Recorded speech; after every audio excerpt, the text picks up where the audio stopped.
Hey guys, so today's video is going to be a little bit different. It is something in regards to iOS 17 that's actually been bothering me ever since Apple released the new software update, and I thought you guys should be aware of as well. Now, I'm not quite sure if Apple is going to be changing the way they approach updates from here on out, but hear me out. I just wanted to get this conversation going, and hopefully in the future we'll get an answer to this. So typically when Apple releases a new software update, especially a major software update as it is from iOS 16 to iOS 17, we see a large file of a download, right? So typically it's around 5 to close to 6 gigs of a download. And now you might have heard me say before that Apple is simply overwriting the entire operating system to install the new OS. Now, let me give you a quick example of that. So here is iOS 16.5, right? The official final release. Now, recently, as of the filming of this video, Apple has also released iOS 16.6 Beta 1. And from 16.5 to 16.6, you see that the download is 5.47. From 16.5 to 16.6 is 5.44. So basically the size of the download is about 5.5 gigs of a download, as I mentioned before, because Apple is overwriting the entire operating system. Now take a look at iOS 17 download for Beta 1. Take a look at that. Basically half of the size.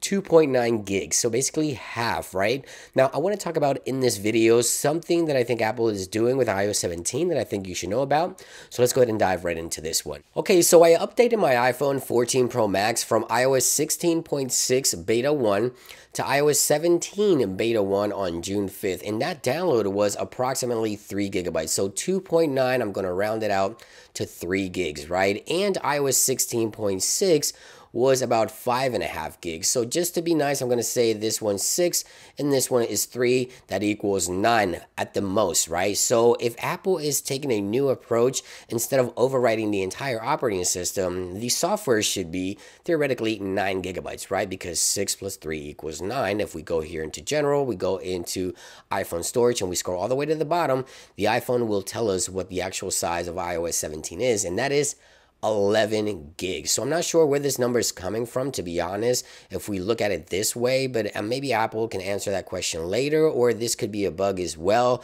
But my main concern is Apple's approach to operating system. iOS 17 doesn't really feel like an entirely new experience on the iPhone like it did when we went from iOS 14 to iOS 15 and from iOS 15 to iOS 16. This feels more like a continuance. Obviously, it is a continuance, but for those of you that follow iOS, every time Apple releases a new software update, it almost feels like an entirely new experience. It just hasn't felt that way for me, at least not yet. Now, my concern is system data, and I've never seen this number be so high on Beta 1, and mainly on a device that I've been testing. This is nearly 25 gigs of system data resources in order to run the operating system, which is kind of concerning to me because if you think about it, 25 gigs, remember the times when iPhones were only 16 gigs?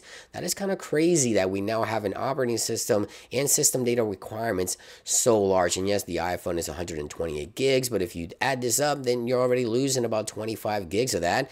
And it is kind of crazy to think the way that Apple is handling things, and hopefully this is just Beta 1 and Apple will continue to optimize the operating system. It is just something that's been bugging me because every time Apple releases a new software, basically what they do is overwrite the entire operating system. Let me give you a quick example here. This is 16.5 official final release. There it is. You can see the download was 5.47 gigabytes. If we go from 16.5 to 16.6, it's very similar. So 5.44, so we're losing a few megabytes here and there, but here when we go from 16.6 to 17, these are like gigs of a difference. Okay, so we have 3 gigs versus around 6 gigs or 5.5 gigs. That is a major change in my opinion, and I think Apple is having a different approach on how the operating systems do interact with each other and how the updates work. But I think I should be concerned the way system data will be handled from here on out, because if we're losing that much from the actual physical storage on the iPhone with system data plus the operating system, that is a lot a lot of gigs that go into running the latest mobile operating system on the iPhone. And hopefully, again, this is just beta 1. I'm hoping that this will be sorted out later and things will be ironed out. More optimization will be put in place with iOS 17 and things will just go back to normal. But it's just weird to me that we only get about 2.9 gigabytes of a download for a first beta. It just shouldn't be that small in my opinion. Let me know what you think in those comments down below.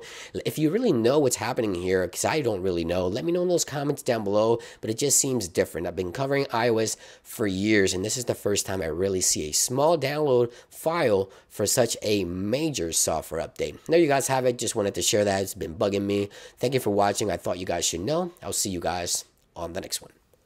Peace.